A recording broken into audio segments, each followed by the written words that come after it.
It's time to resurrect the hero.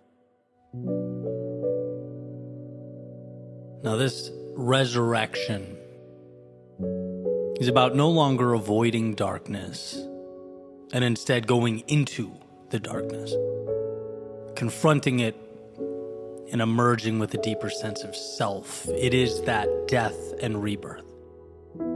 Not literal, of course, but psychological, spiritual. Carl Jung famously said, "The hero's main feat is to overcome the monster of darkness." It's the long hoped for and expected triumph of consciousness over the unconscious.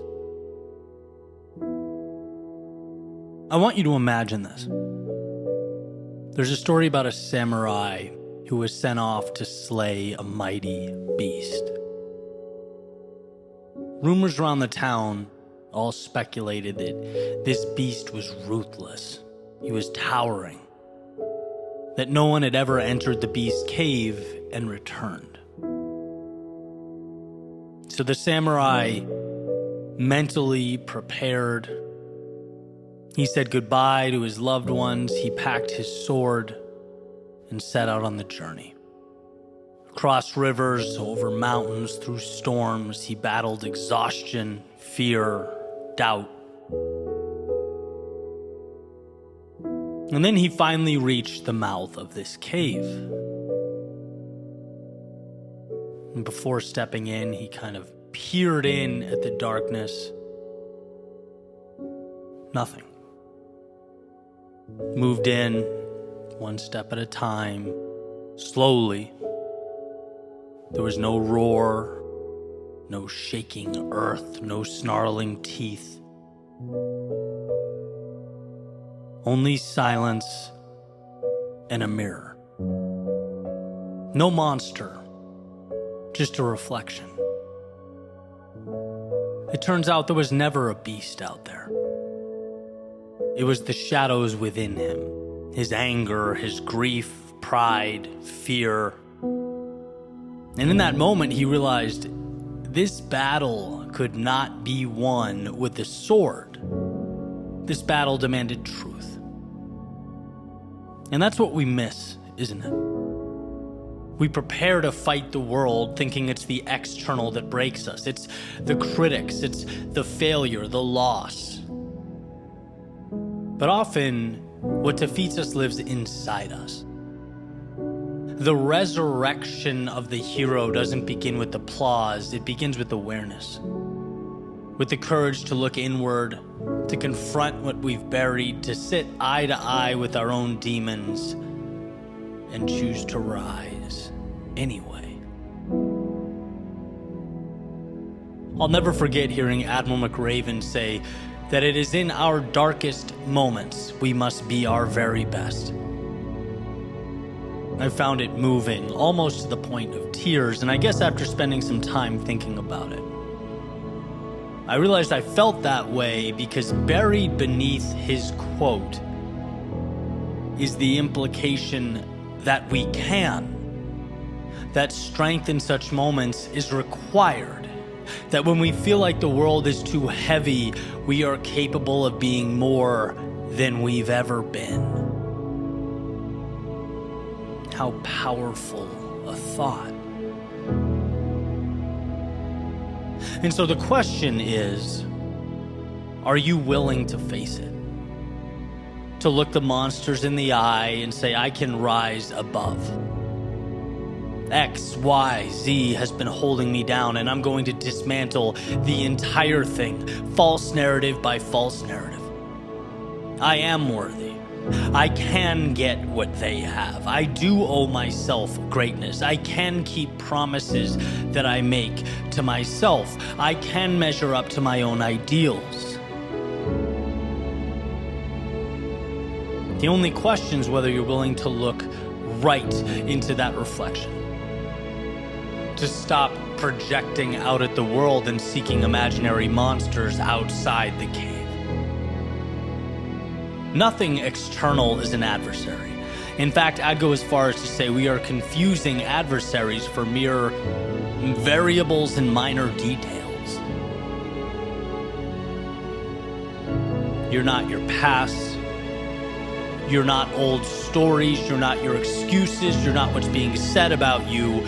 You are what the reflection staring back allows you to be.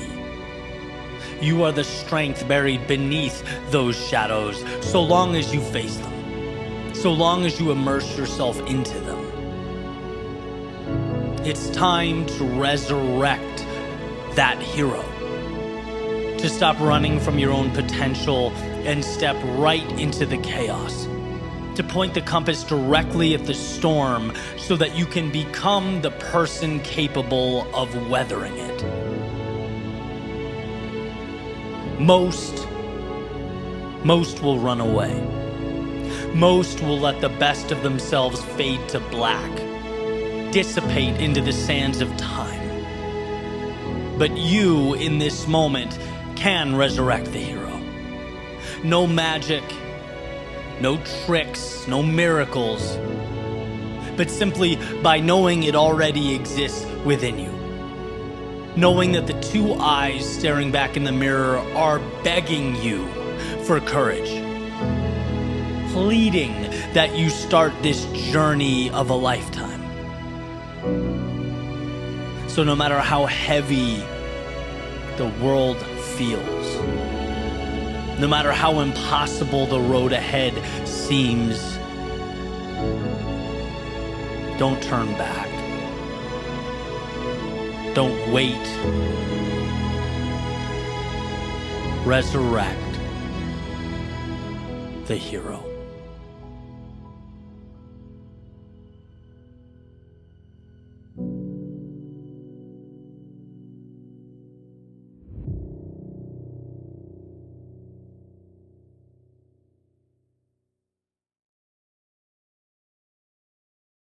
I hope you find the courage to make mistakes.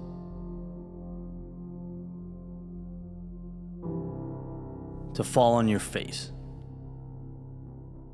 To break things and put them back together. I hope you find the strength to move forward without knowing. A feat that is simultaneously one of the most challenging things to do in life, but also one of the most rewarding. It's perhaps my greatest adversary, reinvention. Knowing that, your time has run its course. Understanding that it's time to break and build again. But being so deeply terrified to let go. What if things don't work out? What if I lose? What if I'm worse off than I was right now because of my ambition, my self-belief, my hope for a tomorrow better than today? What if it all goes down in flames? Someone once said to me that one of our biggest misunderstandings or misconceptions is that what we've done in the past holds all our value. We can't walk away from what we've made. It's who we are. The mind says it's tied to our identity. When, truth be told, what we've done in the past is meaningless. It's symbolic. It's a mirage. It's not tied to potential or upside or what's next. Your value is not in what you've made. It's in your ability to build again. What truly shines is the warrior you've been cultivating day by day, lesson by lesson, the one who stares back at you when you look in the mirror. In fact, you eventually come to learn that what you've built, believe it or not, is an ankle weight, a false sense of security keeping you from living life. Because life is meant to be messy. Oh, it's meant to be explored. We're not made of glass, because unlike glass, we are supposed to fall apart. Unlike glass, our greatness is not transparent. It's a culmination of courageous decisions and educated risk. It's the result of knowing that things might not work out. But those odds are better than definitely won't work out. Which, by the way, is what happens if you stay where you are. If you want to stand there and defend the status quo, if you want to lay down and die on the hill of mediocrity, do it. No one's stopping you. But you'll have to be okay knowing you took your winning lottery ticket, placed it in a drawer on your desk, and you never cashed it in. That's the thing about potential. It can mean everything, and it can mean nothing. There's an old idea that people will always choose the devil they know over the one they don't. Because the devil they know, aside from being familiar, is private. It's a silent pain. The devil you know is, I could have, but I didn't. The devil you don't know, on the other hand, it's a totally different ballgame. That can be a public extravaganza. That could be a ship sinking in broad daylight. If you try and you fail, you may fail spectacularly. And by the way, to the pure joy of onlookers and your critics, what a special little hell that would be. But what if that special little hell was the door you had to walk through? And look, in so many ways, I'm a pragmatist. I'm not suggesting you give yourself a little pep talk in the mirror and then go solo climb El Capitan. But what if you understood the game? What if it clicked? And you realized that protecting the past meant a fraction of what it means to find the courage to fail. Daily, micro failures, small lessons. What if you started to build an immunity to hitting the ground? What if you realize that people are gonna say good things and bad things about you, and they'll do both whether you try or not, whether you extend yourself or not, whether you shoot or not, and there's pain, there's pain whether you go or stay. So you might as well feel the pain of progress. There's risk associated with being here and leaving for there, but leaving has an exponentially greater upside, and so why not go? Why not find within you the courage to fail, to depersonalize scraped knees and a bruised ego? Because reinvention requires leaving the good in pursuit of the great, and you are worthy of greatness. You are worthy of more.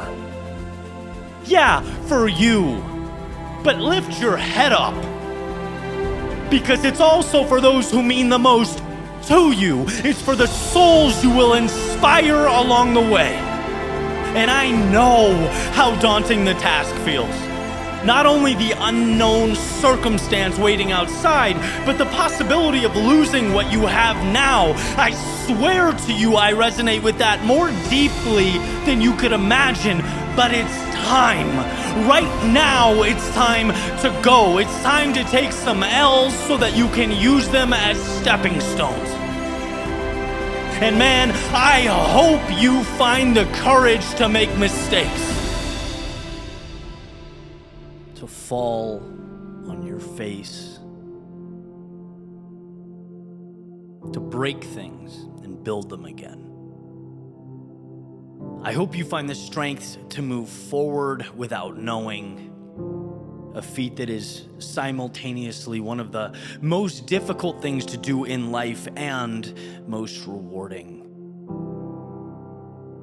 Because in a life that is finite, one comprised of setting suns and ticking clocks, I promise you, you have much more to gain than lose.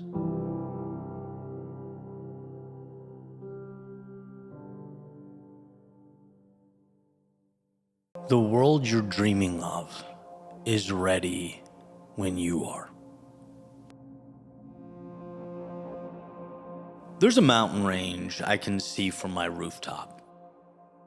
And on those mornings when I'm up there sipping my coffee, looking out, I see them.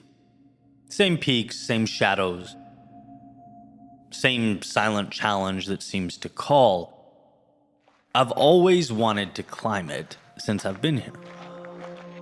And not just a metaphor for, the hard things in life, but literally. It's a hike known as Tom's Thumb.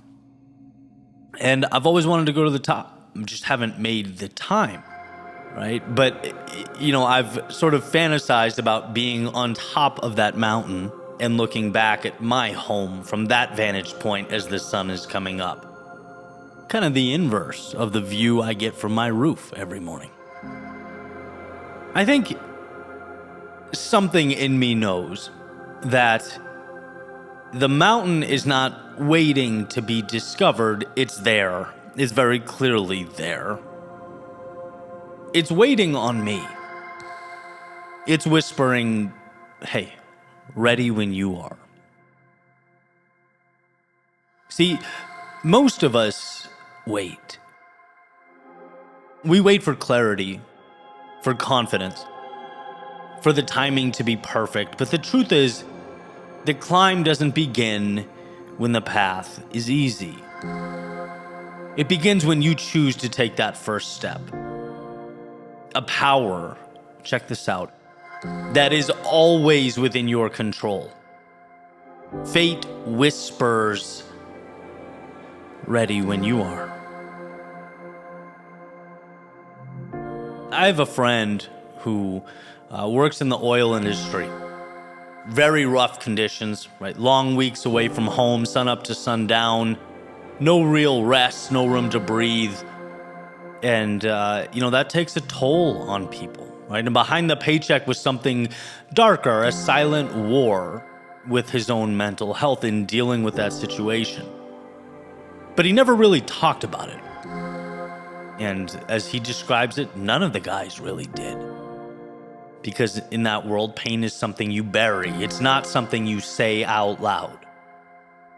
And one day we're talking about it. He calls me up. He says, I'm starting something. I said, oh yeah? What changed?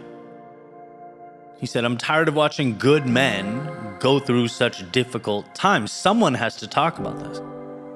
Someone has to create space for growth and transformation. And so he did. He started a new business doing exactly that, speaking to those who have walked the same path he's walked, understand the same struggle. And he is a messenger now, reminding them of their strength, that they're not alone, that there are people and resources available. And he's been on this journey, right? Left the safety of the familiar, started that company from nothing, speaks to crews across the country about resilience, brotherhood, staying alive when silence gets too loud. That company that he started, it had been waiting. It was there. It was merely whispering, ready when you are. See, you think your dream is something you have to go find. You think your purpose is hidden in the distance, but what if it's already there? What if the road's been paved? The door's unlocked, the canvas stretched out. What if the only thing missing is your first step? What if it's whispering, calling out, hey, I am ready when you are? That mountain outside my window wasn't getting closer. It wasn't changing shape. And today, I put on my shoes, walked out that front door, and was sitting in my car at the base before the sun came up. Today was the day I met the mountain. No more thinking it could be cool or wishing or hoping or planning for someday. Today, I would stand on it as the sun came up. Life doesn't hand us meaning. We create it. Stride by stride, choice by choice. That climb I've been thinking about for about a year and a half now. It's been saying the same thing all along. I'm here, I'm ready when you are. And there are plenty of those in life, real and imaginary. So whatever you're holding back, whatever chapter you've delayed, whatever mountain you're looking out at, know this. The world you've been dreaming of is not behind some locked gate. It's not waiting for permission. It's whispering right now, in this moment, over and over again, ready when you are. Ready when you are. Ready when you are.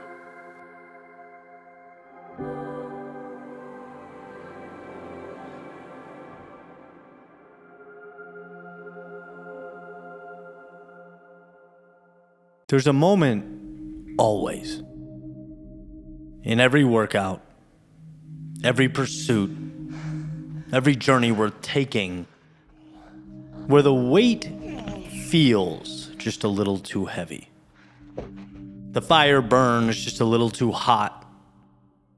And the voice in your head whispers, "Hey, you don't have to do this." But that voice doesn't understand what a gift this is. You see, we live in a world that glorifies ease, that sells comfort like it's the destination. But the truth is, growth lives in the fire. Peace is found through the chaos. And meaning is sculpted in the trenches of effort. I've talked quite a bit lately about a new chapter in my world, my fitness journey, and it's been invigorating to say the least. Mind's changing, body's changing. It's exciting. But like all things of value, it's also difficult at times, sometimes incredibly difficult. My trainer, Eric, who I've also tipped my cap to quite a bit recently, has played a large role in how I look at those moments. In fact, there was a very specific moment not too long ago that was a turning point for me, finding myself at that edge.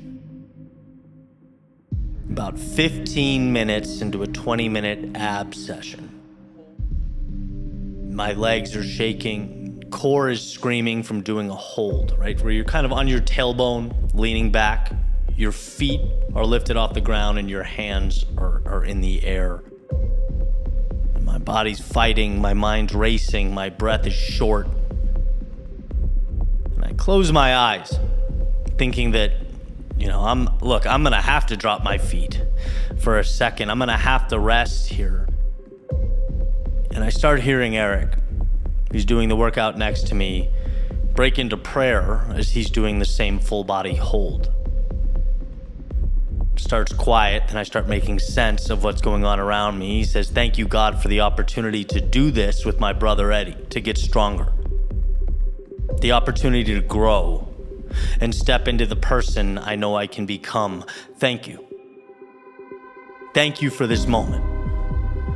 Thank you for the opportunity to suffer because I get to. I get to feel this burn. I get to test my limits. I get to push when so many don't have the chance. It kind of shocked me in the moment. Immediately twisted the victim narrative going on in my brain and reminded me that, hey, it's a privilege to suffer like this. It's an honor. And I should never take for granted all that I'd been given. What a powerful moment. Again, there are people who would give anything to walk, to run, to lift, to climb.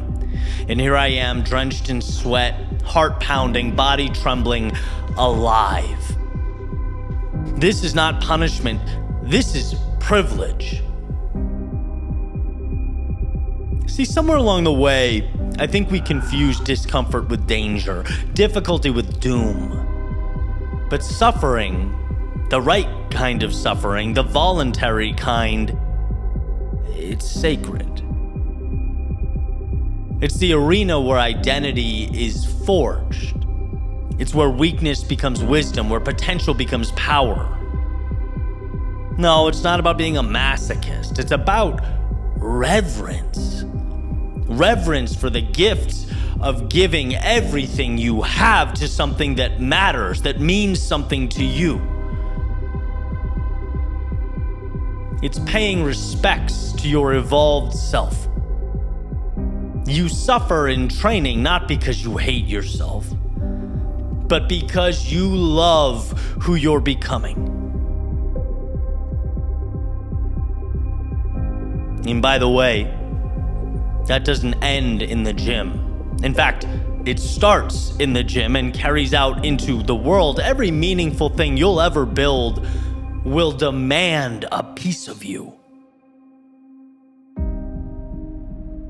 The business that scares you, you'll suffer for that. The relationship that matters, my friend, you'll suffer for that too. The dreams that keep you up at night, you guessed it, you'll suffer for those. But the secret is, you want to. Because a life without sacrifice is a life without depth. A life without challenge is a story without climax. And a life without suffering, well, that's a life where you never learn to rise. So suffer. Choose to suffer. Get to suffer. When your muscles ache, thank God. When your mind resists, smile. When you're afraid, step anyway. Step harder. Step ferociously. Because that's the price of becoming. That's the toll for greatness. That's the currency of transformation. And I promise you, at the end of the journey, you will not remember the pain itself, but you will remember what it meant. You'll remember the moment you chose not to quit. That fork in the road where you picked your head up and kept going. You'll remember the moment you whispered, "Thank you," and earned your place in that fire. We don't have to do hard things. We get to. And what an honor. What a gift. What a life.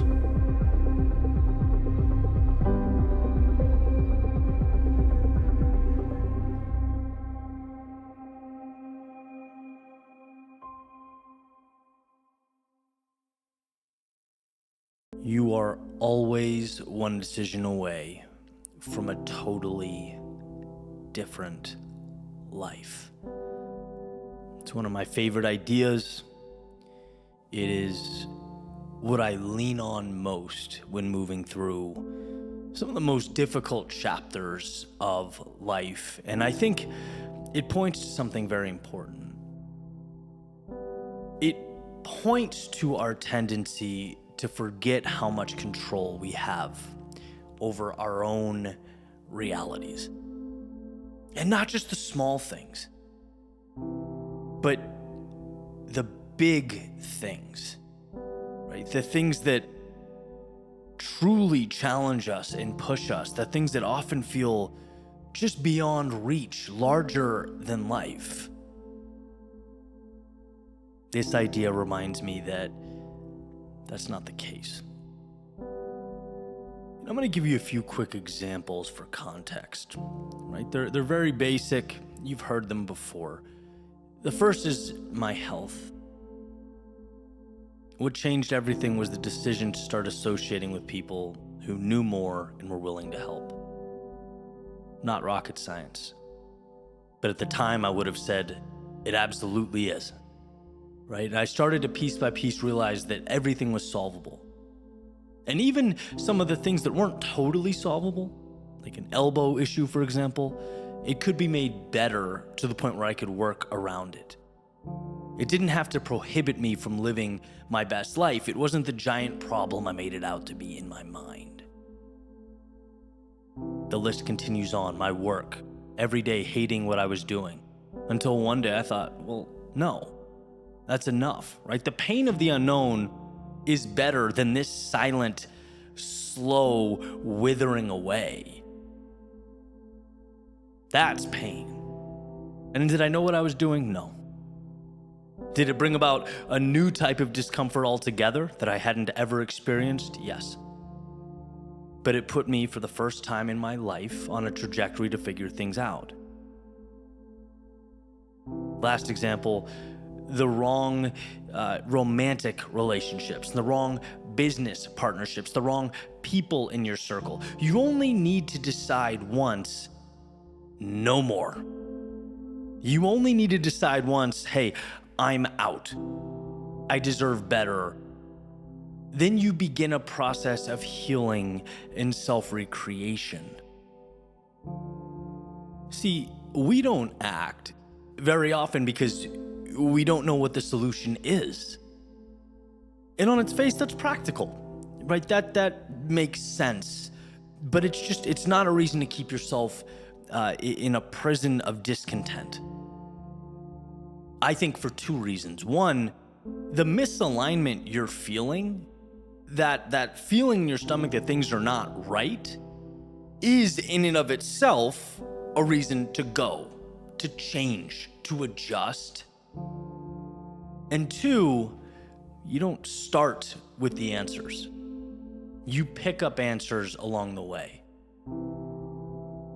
You look in the mirror, you say, okay, I'm ready for more. You step out the front door, and then you collect results. It is not the other way around. And I think that's the problem. People conflate that thing they need with a complete solution. When in reality, the thing you need most very often isn't a complete solution, but it is a bridge from where you are now to a process of recreating yourself. In fact, one of my favorite anecdotes was by John Maxwell, the grocery store at night, right? You walk out of the grocery store, you have your bags, it's dark, it's pitch black, it's unsettling. But you make your way to the car, put your bags in the trunk, you get in, you turn the headlights on, and what do those lights give you? They give you just enough to pull out of the parking space. Can't see anything behind you or what's going on around you, but the lights give you enough to pull out of the space. And then they give you just enough to get to the edge of the parking lot. And then they give you just enough to turn onto the street. And then just enough to make a right turn at the stop sign and onto the main road. And on and on and on until you arrive at your house. And so the question worth all the money in the world is, did you have all the answers at the beginning? Was the whole path lit up for you before you got in the car? Absolutely not. But what you had was enough to begin the process of getting from where you were to where you needed to be. And so you made the decision to get in the car and turn the lights on. Now, using that exact same metaphor, think about how crazy, counterproductive, just nonsensical it is to stay in that parking lot in the dark with your groceries. because there's no light illuminating every step, because you can't, where you stand, see the entire path. Right? No, the decision to get in the car is the one decision that separates you from a totally different life. It's what begins the process of the snowball becoming an avalanche. It's the small thing that ultimately becomes monumental. See, life is peaks and its valleys, its seasons, its highs and its lows. But I'll tell you, many of you are standing in the dark right now, keys in your pocket, car an arm's length away, hesitant to get in and turn it on because, well, who knows what will happen when you pull out of the parking lot. But here's another way to ask the question. Who cares? Give yourself some credit. Trust yourself to figure things out, right? Losing is not starting a new adventure and getting lost. That's life. You'll make adjustments and figure it out. Losing is staying where you are in the dark because you're afraid, because you don't have all the answers, because you don't know everything, because you're not a god that can predict the future and understand and see what's lurking around every corner. Winners didn't start with more answers. They started with the courage to step into the dark in pursuit of those answers. They trusted themselves to, day by day, attack the puzzle and the mystery that is life. You have what you need, and you have it now. Let the fact that things are misaligned, that your soul is telling you things are not right, that more is out there, that you can be better, let that be your green light. And your decision to go, again, may not airdrop you at a finish line or a mountaintop, but it will be enough to start that process. It will be enough to empower you, to remind you that you are one decision away from starting the journey that will change your life.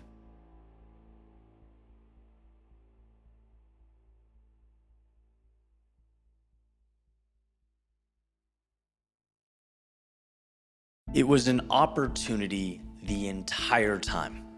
It was just disguised as a problem. Let me unpack this for you, because this shift in thinking changes everything. So I want you to imagine the particular chapters or seasons of life where what's in front of you feels so big that it's insurmountable. It's constant chaos, fight or flight mode. It's the walls closing in around you, right? In those moments, historically, I would feel disappointment and shame and just sadness, right? For letting that happen. It's like, how could I not have been better? How could I not have had the foresight? How am I the guy in this spot? This isn't good, therefore I'm not good. You reap what you sow. But what I've come to learn is that not only is that thinking obviously counterproductive, it's false. Because it's in those very moments where it feels like the walls are caving in, that we are handed the greatest opportunity of all, right? We are not past decisions. We're not prior circumstances. We are defined by what we do amidst the chaos. We are defined by our ability to get back up and rise again. Because those moments, the very moments that feel like you're suffocating, they are when life begins. But go beyond the semantics here, because I'm not speaking metaphorically. I'm not trying to be cute with words. Truly, when we feel lost and overwhelmed and stuck and scared, when we feel the odds are stacked against us, when every door seems locked, that's when the universe presses the play button and the movie starts. And no one avoids these moments, right? There's a difficulty, a suffering attached to living. That's the human predicament. But some of us, a few of us, Accept the invitation to turn those moments and that suffering into something beautiful. A select few take the ticket and step into a world of their making. It's crazy how context changes our perspective, right? It's like, you really thought life was getting up and meditating and going into your little cold plunge when things are good? When the toughest decision you had to make that day was whether or not to get Starbucks? Brother, that's not life. That's cruise control. Life is what you do when you're broken. When you're down 25 at halftime. Life is feeling lost but continuing forward. It's how you bounce back when you lose a loved one. When the sales numbers are plummeting. When you don't know how you're going to keep the doors open. When you're looking around and for the life of you, you can't figure out how you're going to hold it together. How are you going to come out of this victorious? Life is when reality grabs you by the collar and shakes you. What do you do with that? That's life. It's learning, no, never take it personally, but take it for the opportunity that it is. And I'm not saying it's an easy initiative, but it also happens to be the only good option. Some people use mountains to get stronger. Others set up camp at the mountain's base and forever look up at the top, imagining. What do you do in those moments? When it's sink or swim? What are you able to pull out of yourself? What do you forge with that fire? Sure, let the good times be good. Let the easy times be easy. Enjoy them. They are a nice reprieve from the necessary ups and downs, but don't trick yourself into thinking easy is the expectation. The opportunity will come from the times that once masqueraded as hopelessness. The purpose will come from the pain, the confidence from walking forward, one step ahead of that doubt that always seems to linger. And now keep in mind, there is no delusion here. I'm not proposing that one smile and pretend it's 72 and sunny while the wind gusts and the rain pours down. I'm merely asking you to see that the game-changing moments are conceived during the downpour. The darkness, as the saying goes, is the opportunity for you to be the light. And sure, along the way, feel all the feelings. Be human. But if you marry that to the notion that you can channel those feelings and the circumstance and past decisions, all of it into exactly what you need, you become stronger than you ever thought you could be. Living is not existing in the absence of pain. Living is becoming greater than you ever imagined amidst the pain, using hell as a lever to reach the heavens, to grab the stars. They were always yours. Just impossible to see with the lights on. So utilize the discomfort to build. Put the doubt, anxiety, pain to work. You'll step out of the smoke stronger and more capable. Where most stop and point at the problem, you'll have chiseled away at it like marble until all that remains is both beautiful and meaningful. Where most journeys end, yours begins. And that's why the world will be yours. It was not given, it was chosen. One quote-unquote problem at a time.